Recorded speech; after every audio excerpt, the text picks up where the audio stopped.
प्रिय श्रोते हो, विकास बलवंत शुक्लचा नमस्कार. आपण ऐकत आहोत अरेबियन नाईट्स.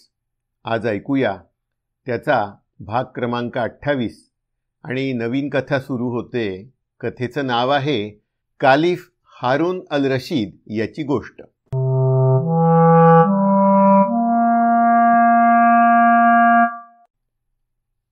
केव्हा केव्हा मनुष्य इतका काही आनंदाच्या भरात येऊन जातो की तो आनंद दुसऱ्यास दाखविल्या वाचून, अगर दुसरे जर तशा स्थितीत असले तर त्यांच्याशी सलगी केल्या वाचून त्यास राहावत नाही. आणि केव्हा केव्हा त्याचे मन इतके उदास होते की त्याला आपला जीवही नकोसा होतो. आणि त्याचे कारण विचारल्यास ते सांगता येण्याची तर गोष्ट दूरच राहिली, पण ते त्याचे त्यासच कळत नाही. एके दिवशी कालिफ हारून अल रशीद याच्या मनाची आत्ता सांगितल्यापैकी दुसऱ्या प्रकारची स्थिती झाली असता त्याचा परमविश्वासू आणि अत्यंत प्रीतीतला मुख्य वजीर जाफर हा त्याचकडे आला. कालिफ कधी एकटा बसावयाचा नाही असे असता तो तसा त्याच्या दृष्टीस पडला आणि तो जवळ जाऊन पाहतो तो त्याची मुद्राही उदास दिसत असून तो आपल्याकडे नजरसुद्धा वळवीत नाही असे त्याच्या दृष्टीस पडले. यामुळे आपणाकडे पाहण्याची त्याची तबियत लागेपर्यंत तो काही एक न बोलता तसाच स्तब्ध राहिला. कालिफाच्या मनात आपल्या स्वतःविषयी काही एक आलेले नाही असे जाफर यास त्याच्या मुद्रेवरून दिसून आले. सबब त्याच्याशी बोलण्याविषयी त्याने आपल्या मनाचा हिय्या केला आणि तो त्यास म्हणाला, सद्धर्म प्रतिपालक महाराज, आपले चित्त उदास असे बहुत करून कधी आढळत नाही. असे असता आज ते तसे होण्यास कारण काय झाले असावे ते समजण्याविषयी दासाची विनंती आहे. हे वजीराचे भाषण ऐकून कालिफ त्याजकडे पाहून म्हणाला, खरोखरच अशी माझ्या मनाची स्थिती फार करून नसते आणि यावेळेस तरी ती तशी आहे हे तुम्ही येथे आला नसता तर मला कळलेही नसते. ती मला नकोशी झाली आहे. ह्यासाठी जर तुम्ही काही विशेष कामाकरिता आला नसला तर ही माझ्या मनाची उदासीनता घालविण्याकरता एखादी युक्ती काढाल तर फार बरे होईल. वजीराने उत्तर केले, राजाधिराज, मी आपले कर्तव्य कर्म बजावण्याकरताच या चरणांपाशी हजर झालो आहे. ते कोणते तर आपल्या राजधानीत आणि आसपासच्या प्रदेशात बंदोबस्त यथास्थित आहे की नाही हे स्वतः पाहण्याकरिता जाण्याचा आजचा दिवस आपण नेमिला आहे. त्याचे आपणास स्मरण देण्याकरिता मी आलो आहे. तर आपल्या सर्व काळ आनंदित असणाऱ्या मनावर जे हे उदासीनतेचे तरंग आले आहेत ते नाहीतसे होण्यास ह्या कामाची ही संधी आयतीच चांगली आली आहे. कालिफ म्हणाला, हो बरे, मला तुम्ही स्मरण दिले. ती गोष्ट माझ्या अगदीच ध्यानात नव्हती. जा तर तुम्ही आपला पोशाख बदलून या, तोपर्यंत मीही आपला बदलून तयार होतो. त्या दोघांनी परदेशी व्यापाऱ्यांचा पोशाख केला आणि त्या वेशाने ते राजवाड्या शेजारच्या बागेच्या अगदी एकीकडच्या फाटकाने बाहेर पडले. ते शहराबाहेर फिरत फिरत वेशीपासून काही अंतरावर युफ्रेतीस नदीच्या तीरापर्यंत गेले. तितक्या वेळात कोणत्याही प्रकारची अव्यवस्था त्यांच्या नजरेस काही पडली नाही. नंतर ते होडीत बसून पलीकडच्या तीरावर गेले आणि तेथे काही वेळ फेरफटका केल्यानंतर शहराचे 2 भाग ज्या पुलाने एकमेकांशी जोडले आहेत त्या पुलापाशी आले. या पुलावरून ते शहराच्या अलीकडच्या भागात येऊ लागले तो त्यांना एक म्हातारा आंधळा मनुष्य भेटला. तो त्याचपाशी खैरात मागू लागला. कालिफाने त्या मनुष्याजवळ जाऊन त्याच्या हातावर एक मोहोर टाकली. आंधळ्याने लागलीच त्याचा हात धरून त्यास म्हणाला, अन्नदाते महाराज, तुम्ही कोणीही असा, पण तुम्हाला ज्या अर्थी मला खैरात करण्याची परमेश्वराने बुद्धी दिली त्या अर्थी माझी आणखी एक तुम्हापाशी विनंती आहे. तेवढी तुम्ही कसेही करून मान्य करा. ती ही की तुम्ही माझ्या कानशिलात एक चापट मारा. एवढीशी काय, पण ह्याहूनही जास्त शिक्षा भोगण्यास मी पात्र आहे. असे बोलून त्या आंधळ्या मनुष्याने त्याचा हात सोडिला, पण कदाचित तो तसाच निघून जाईल या शंकेने त्याने त्याच्या अंगरख्याचा झोळ गच्च धरून ठेविला. कालिफास त्या मनुष्याची गळ ऐकून आणि त्याचे ते चमत्कारिक वर्तन पाहून मोठा चमत्कार वाटला. तो त्याला म्हणाला, भल्या मनुष्या, अरे मला तुझे म्हणणे कबूल करवत नाही. तू म्हणतोस त्याप्रमाणे करून मी केलेल्या धर्माचे श्रेय कमी करून घेऊ की काय? असे म्हणून तो त्या आंधळ्या मनुष्याचे हातून सुटून जाण्याचा यत्न करू लागला. त्या आंधळ्याला बहुत दिवसांच्या अनुभवावरून माहीतच होते की हा मनुष्य आपल्या म्हणण्याला एकाएकी रुकार काही देणार नाही. म्हणून त्याने त्याचा अंगरखा अधिकच गच्च धरला. तो म्हणाला, महाराज, माझ्या या सलगीबद्दल आणि दुराग्रहाबद्दल मी तुम्हापाशी क्षमा मागतो. पण माझे पदर पसरून तुम्हापाशी मागणे आहे की तुम्ही एकतर माझ्या कांचीला चापट मारा, नाहीपेक्षा आपली ही खैरात परत घ्या. कारण ह्या अटी वाचून मला ती घेताच येत नाही. घेतली तर मी परमेश्वरापाशी शपथ घेतली आहे ती मोडली असे होईल. या गोष्टीचे कारण जर तुम्हाला समजेल तर तुम्ही देखील म्हणाल की ही शिक्षा ह्याला फारच हलकी आहे. कालिफाला त्या मनुष्याशी हुज्जत घेत बसण्याचा कंटाळा येऊन त्याने त्याचे म्हणणे मान्य केले आणि त्याच्या कांशिलात अगदी हळूच एक चापट मारली. तेव्हा लागलीच त्याने त्याच्या अंगरख्याचा पदर सोडला आणि त्याचे मोठे आभार मानून त्यास आशीर्वाद दिला. कालिफ आणि वजीर हे त्या आंधळ्या मनुष्यापासून काही पावले दूर गेल्यावर कालिफ वजीरास म्हणतो, ह्या आंधळ्या मनुष्याला जे जे लोक खैरात करतात त्या सर्वांना हा असे करावयास लावतो याचे काहीतरी विशेष कारण असले पाहिजे. ते मला समजण्याची इच्छा आहे आणि त्याकरिता त्याचे आणि माझे बोलणे झाले पाहिजे. तर तुम्ही त्याच्याकडे परत जाऊन मी कोण हे कळवा आणि उद्या तिसरे प्रहरी नमाज पडण्याच्या वेळी त्याला वाड्यात जरूर यावयास सांगा. वजीर परत त्या आंधळ्या मनुष्याकडे गेला आणि याने त्याच्या हातावर एक होन ठेवून त्याच्या नेहमीच्या शिरस्त्याप्रमाणे त्याच्या कांशिलात त्याने एक चापट मारली आणि कालिफाचा हुकूम त्याला सांगून तो परत कालिफाकडे आला. मग ते दोघेजण शहरात आले. तो तेथील चौकात कोणी एक तरुण आणि देखणा पुरुष घोडीवर बसून तिला इकडून तिकडे आणि तिकडून इकडे असे दामटीत होता. त्याजकडे पाहत हजारो तमासगीर उभे असलेले त्यांच्या दृष्टीस पडले. तो इतक्या निर्दयपणाने त्या घोडीला टाचा मारित होता की ती अगदी बेदम होऊन जाऊन तिचे सर्व अंग रक्तबंबाळ होऊन गेले होते. त्या मनुष्याचा तो निर्दयपणा पाहून कालिफाला मोठे आश्चर्य वाटले आणि याला असे करण्याचे कारण काय याची चौकशी करण्याकरिता तो मुद्दाम तेथे थांबला. पण ते त्यास काही एक समजले नाही. फक्त बरेच दिवसांपासून दररोज ह्या वेळी हा असे करीत असतो एवढे मात्र लोकांनी त्यास सांगितले. नंतर कालिफ आणि वजीर हे दोघे पुढे चालले असता कालिफ वजीरास म्हणाला, हा चौक ध्यानात ठेवा आणि उद्या त्या आंधळ्या मनुष्याला ज्या वेळेस वाड्यात बोलाविले आहे त्याच वेळेस या घोडेस्वाराला सुद्धा तेथे हजर होण्याविषयी हुकूम करा. हे झाल्यावर कालिफ वाड्यात जावयास निघाला. तो ज्या रस्त्याने गेला तिकडून बरेच दिवसात तो गेलेला नव्हता. तो चालला असता एक उत्कृष्ट तऱ्हेची भव्य इमारत नवीनच बांधलेली त्याच्या दृष्टीस पडली. तिच्या डामडौलावरून ती मोठ्या उमरावाची असावी असे त्यास वाटले. त्यावरून ही हवेली कोणाची आहे हे तुम्हास ठाऊक आहे का असे त्याने वजीरास विचारले. त्याने उत्तर केले, नाही महाराज, पण मी त्याविषयी चौकशी करीतो. असे म्हणून त्याने तेथील एका मनुष्यास त्या संबंधाने माहिती विचारली. त्याने त्यास सांगितले की ही हवेली खोजा हसन अल हाबल या नावाच्या मनुष्याची आहे.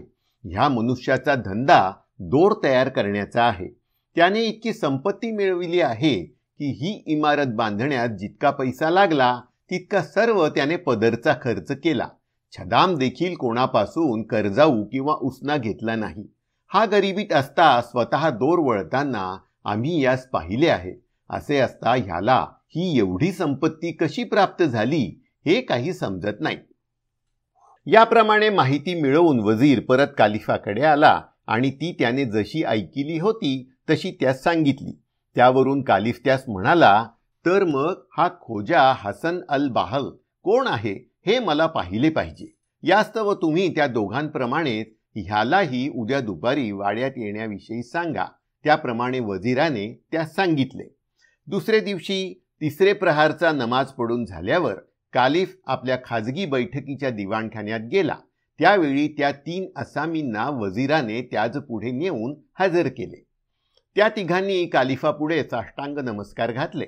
ते उठून बसल्यावर कालिफाने त्या आंधळ्या मनुष्यास तुझे नाव काय म्हणून विचारले. तो म्हणाला, माझे नाव बाबा अब्दल्ला.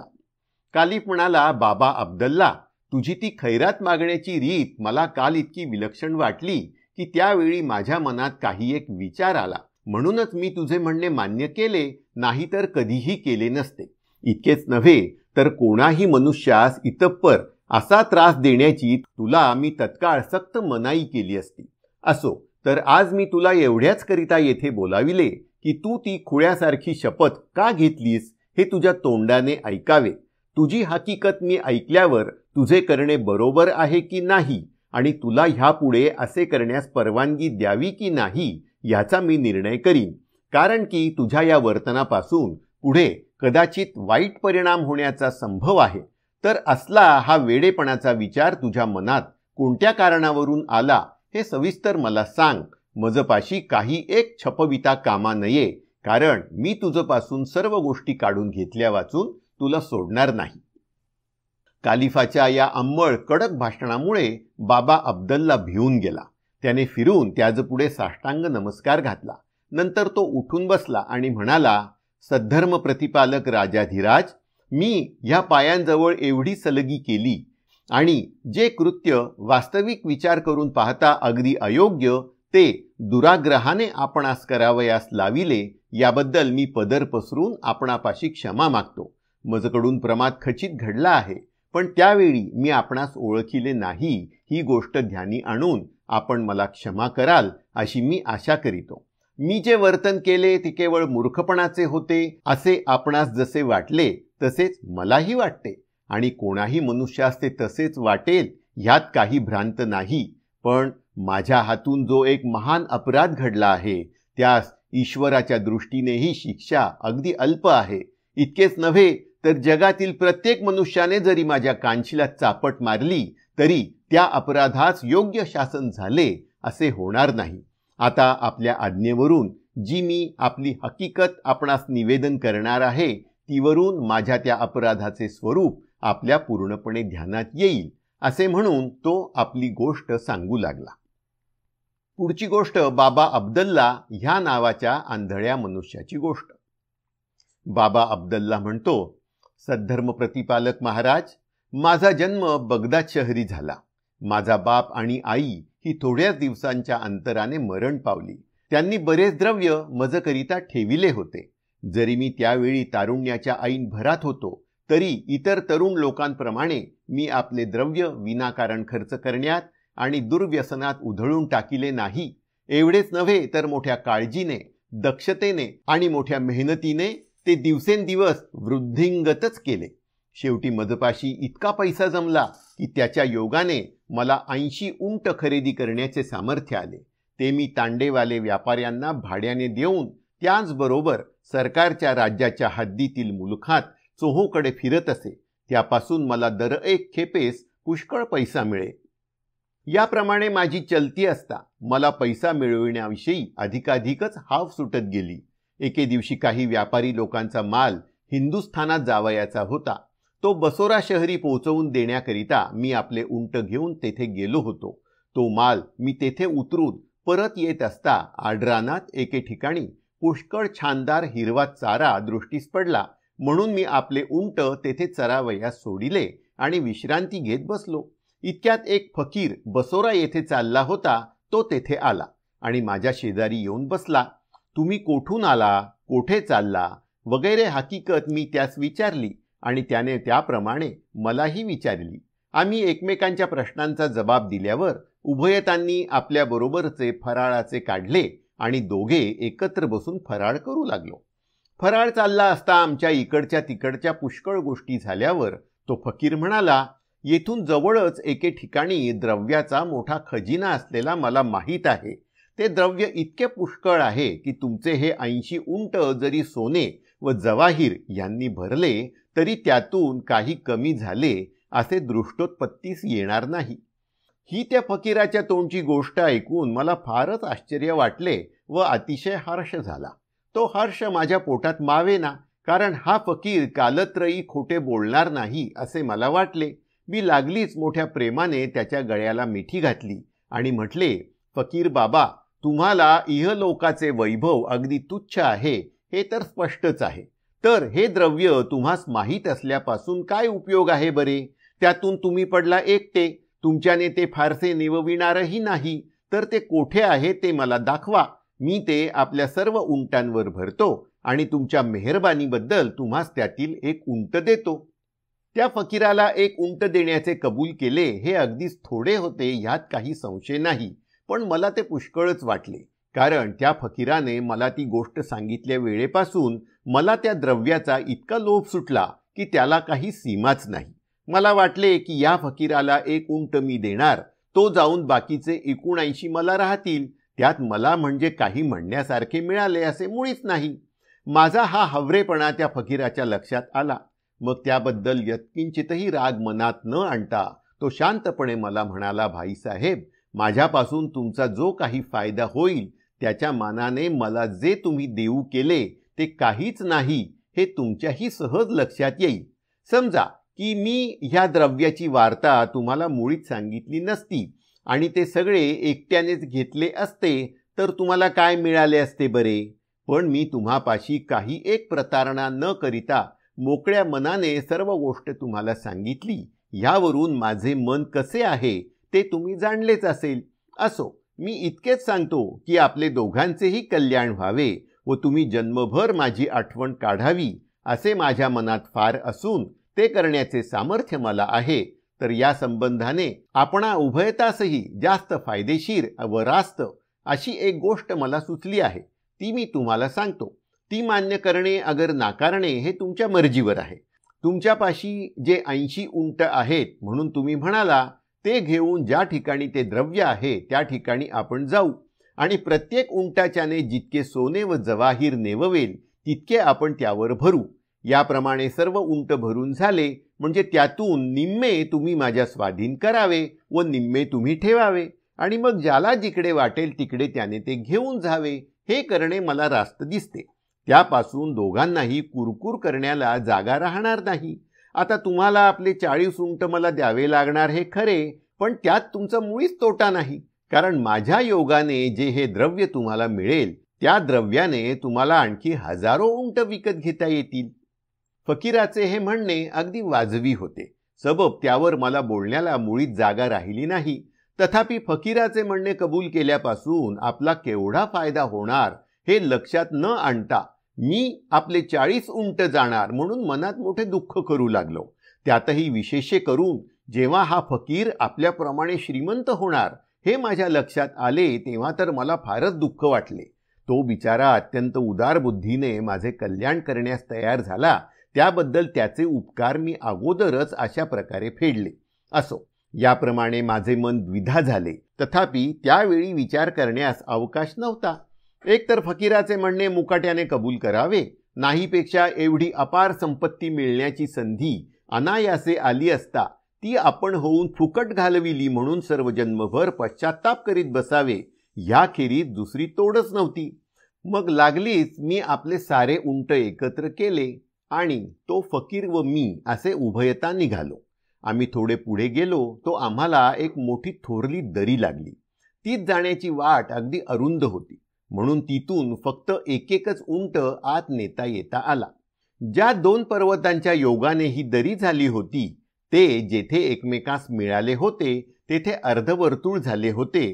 ते अतिशय उंच व नीट सुळासारखे गेले असून त्याचवर इतकी किर्र झाडी होती की कोणी मनुष्य येऊन आम्हाला पाहिल याची तिळप्रायही भीती आम्हाला नव्हती.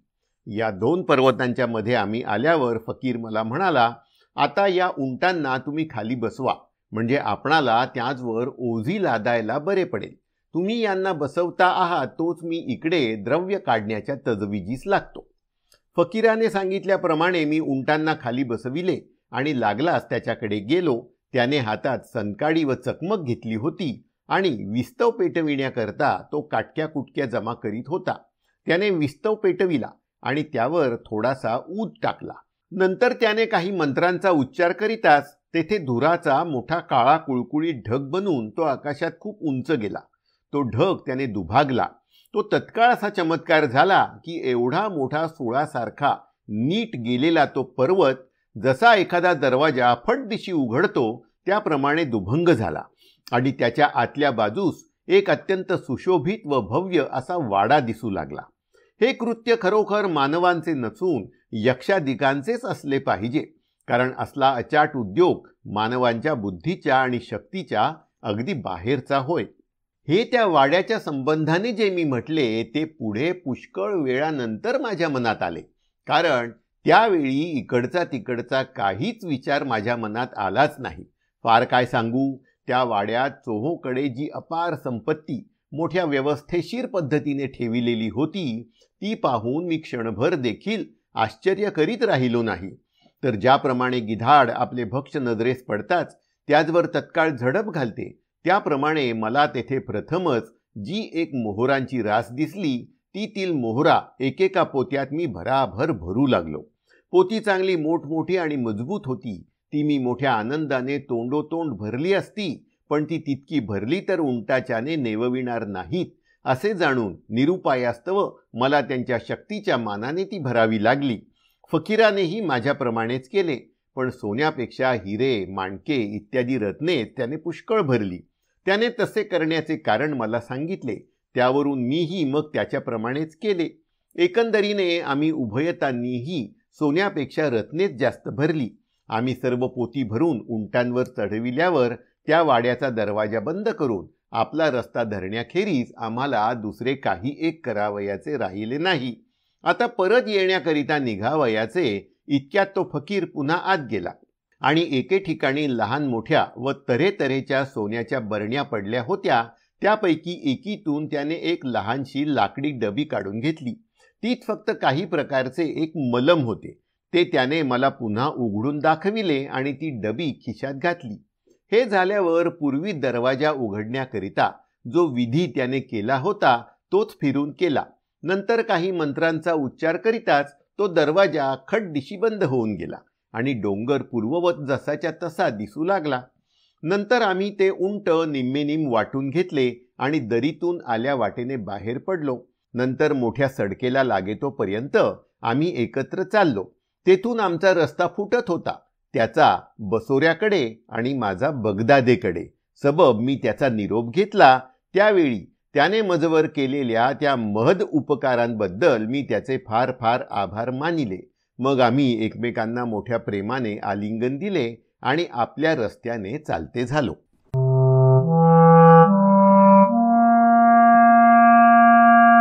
अरेबियन नाईट्सचं हे वाचन आपल्याला माझ्या विकासवाणी या यूट्यूब चॅनलवरून ऐकायला मिळत आहे.